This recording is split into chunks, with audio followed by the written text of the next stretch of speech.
Pemirsa, sebuah minibus yang dikendarai seorang lansia terjun ke dalam waduk di Komplek Perumahan Pekerjaan Umum Pasar Jumat, Jakarta Selatan. Proses evakuasi mobil terkendala tingginya tanggul dan kedalaman waduk. Evakuasi dilakukan dengan mengerahkan 2 mobil derek Dinas Pemadam Kebakaran dan Dishub Kebayoran Lama. Setelah 3 jam lebih, mobil akhirnya bisa diangkat dari dalam waduk meski evakuasi sempat terkendala ketinggian tanggul dan dalamnya waduk. Setelah dievakuasi, mobil langsung dibawa ke bengkel. Diduga mobil ini tercebur ke dalam waduk karena pengemudi kurang konsentrasi. Pasca kecelakaan, pengemudi mobil seorang lansia berusia 72 tahun masih dirawat di rumah sakit.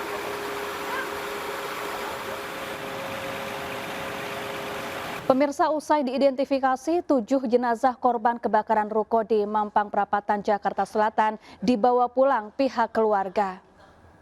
3 jenazah asisten rumah tangga dibawa ke kampung halaman, sementara 4 jenazah yang merupakan satu keluarga dibawa ke rumah duka di Jakarta Barat.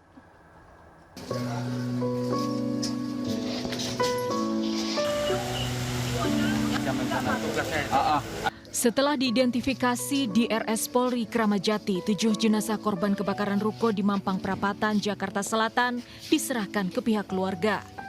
3 jenazah asisten rumah tangga dibawa ke kampung halaman di Lampung, Bogor, dan Wonogiri. Sementara 4 jenazah lainnya yang merupakan satu keluarga termasuk anak dan balita dibawa ke rumah duka di kawasan Jelambar, Grogol, Petamburan, Jakarta Barat. Meski korban mengalami luka bakar 90%, seluruh jenazah berhasil diidentifikasi berdasarkan pencocokan data gigi. Kondisi jenazah ini juga termasuk kondisi dengan luka bakar yang lanjut. Jadi stadiumnya grade-nya grade 4 ya, 3-4. Jadi memang barangkali nanti perlu pemeriksaan DNA juga. Ya, hampir 90-100%. 7 orang tewas dalam kebakaran ruko pembuatan figura di Mampang, Jakarta Selatan Jumat kemarin. Seluruh korban ditemukan tewas dalam satu ruangan yang sama di lantai 2 ruko.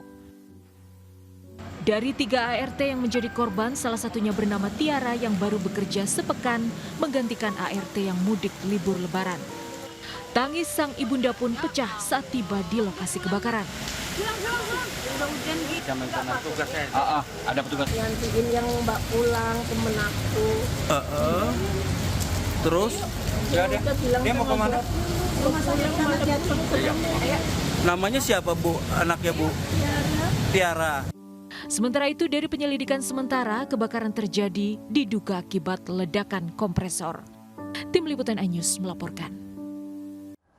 Sementara itu, pemirsa, polisi rencananya menggelar olah TKP kebakaran ruko yang menewaskan 7 orang di Mampang, Jakarta Selatan siang ini. Sudah ada Wenda Nura di lokasi kebakaran Mampang, Jakarta Selatan. Selamat siang, Wenda. Apa temuan terbaru terkait penyebab kebakaran ini?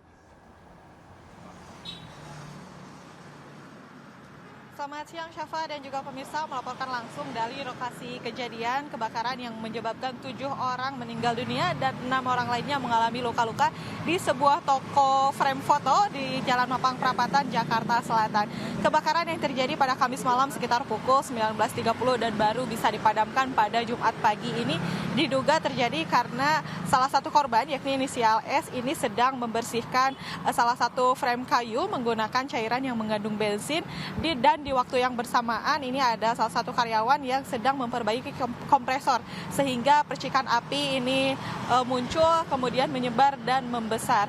Dan kebakaran ini baru bisa dipadamkan pada Jumat pagi sekitar pukul 5.30 dan pada jam 6.30 ini polisi sudah mulai mencari korban dan korban ditemukan pada pukul 7.30 di salah satu ruangan di lantai 3. Dan informasi yang kami terima, korban ini diantaranya satu pemilik, 1 orang anak pemilik, 2 orang cucu dari pemilik, dan 3 orang lainnya merupakan asisten rumah tangga. Dan berdasarkan informasi yang kami terima, hari ini akan dilaksanakan olah TKP dari pihak kepolisian secara menyeluruh. Namun berdasarkan pantauan kami ini belum ada tanda-tanda dari kedatangan dari pihak kepolisian. Namun informasi yang kami terima juga ini dari lokasi ini masih basah sehingga belum memungkinkan untuk dilakukan olah TKP. Namun kami masih menunggu informasi resmi dari pihak kepolisian apakah jadi dilaksanakan olah TKP hari ini atau ada kemunduran. Sementara demikian, Syafa. Ya, terima kasih Wenda Nura langsung dari Mampang, Jakarta Selatan dan selamat bertugas kembali. Kita beralih ke informasi lain pemirsa, harga bawang merah di sejumlah daerah melonjak naik. Bahkan di daerah sentra penghasil bawang merah pun harganya naik berkali-kali lipat. Ya, naiknya harga bawang merah di pasar Kota Tegal dikeluhkan para pedagang. Sudah sepekan pasca Lebaran, harga bawang merah tak kunjung turun, saat ini mencapai Rp65.000 per kilogram. Hal ini menyebabkan omset pedagang turun drastis. Di saat normal, harga bawang merah antara Rp20 hingga Rp30.000 per kilogram. Menurut pedagang, kenaikan harga bawang merah karena minimnya pasokan dari petani. Padahal Kota Tegal tak jauh dari Kabupaten Brebes yang menjadi sentra penghasil bawang merah. Penurunan harga justru terjadi pada komoditas cabai yang saat ini harganya Rp50.000 per kilogram, turun Rp30.000 dari harga sebelumnya.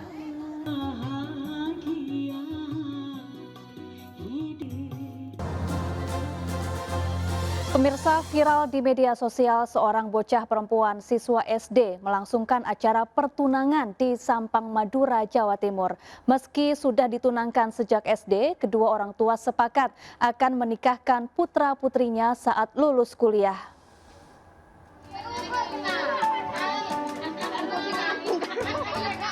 Acara pertunangan bocah perempuan di Kecamatan Camplong, Sampang, Madura ini viral di media sosial.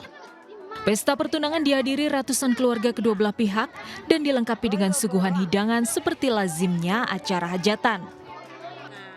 Sang bocah perempuan juga diberikan satu set perhiasan oleh pihak laki-laki sebagai tanda ikatan pertunangan. Menurut orang tua, keputusan pertunangan ini untuk menunaikan nazar di Mekah saat kedua ibu bocah tengah hamil. Jadi punya perjanjian waktu di Saudi, kalau punya anak perempuan mau diambil saya, kalau anak laki ya mau diambil saya, perjanjian itu di Mekah. Itu tahun berapa Pak perjanjiannya? Perkiraan tahun 2011. Meski ditunangkan sejak usia 7 tahun, kedua orang tua bocah perempuan dan laki-laki sepakat menikahkan kedua putra-putrinya kelak ketika keduanya lulus kuliah. Pertunangan sejak usia belia di Sampang, Madura kerap dilakukan untuk menjaga keutuhan hubungan dua keluarga. Dari Sampang, Madura, Fatur Rahman, iNews melaporkan. Pemirsa, usai erupsi besar Gunung Ruang di Kecamatan Tagulandang, Kabupaten Sitaro, Sulawesi Utara kembali erupsi pagi tadi. Sementara ratusan warga masih mengungsi. Sudah ada reporter Jeffrey Langi di kantor Kapitalau, Sulawesi Utara. Selamat siang Jeffrey, bagaimana kondisi terkini di sana? Selamat siang Safa dan dapat saya laporkan saat ini saya berada di depan kantor Kapitalau, kampus Apung Salam, di mana lokasi ini dijadikan fokus utama, yang fokus utama erupsi Gunung Ruang. Di sana di tempat ini ditampung penyuluh bantuan untuk para pengungsi yang ada. Dan diketahui tadi sekira sejam yang lalu posko ini sempat ramai dengan pengungsi dari posko yang agak jauh dari posko ini mendatangi posko dan mengeluhkan dari sejumlah mereka tidak mendapatkan sejumlah bantuan dari sejak awal mereka mengungsi. Mereka beralasan para Kapitalau atau lurah hanya sampai mendatang mereka ke lokasi dari bantuan yang ada mereka belum menerima. Sementara dari pihak BPBD setempat beralasan di mana penyaluran bantuan yang ada terdapat titik lokasi sebanyak 30-an titik lokasi pengungsian, di mana mereka dalam penyalurannya mengaku sempat terhambat karena data-data dari para lurah yang ada belum sempat masuk, masih banyak yang masuk sehingga sejumlah pengungsi belum mendapatkan bantuan, tapi pengungsi lainnya sudah mereka menyalurkan bantuan. Menurut para pengungsi lainnya mereka masih membutuhkan makanan cepat saji dan juga beberapa perlengkapan bayi seperti pupuk dan juga susu. Dan juga mereka masih memerlukan kebutuhan perlengkapan alat tidur seperti selimut dan kasur. Sementara Itu kondisi aktivitas gunung ruang saat ini sudah semakin melandai dan hanya mengeluarkan asap tipis di bawah. Baik, terima kasih Jeffrey Langi langsung dari Kabupaten Sitaro, Sulawesi Utara dan selamat bertugas kembali. Pemirsa, kemeriahan silaturahmi ribuan warga terasa di momen Lebaran Betawi di Depok, Jawa Barat yang berlangsung pagi ini. Kegiatan ini lebih meriah dengan peserta yang mengenakan pakaian adat masing-masing daerah asalnya.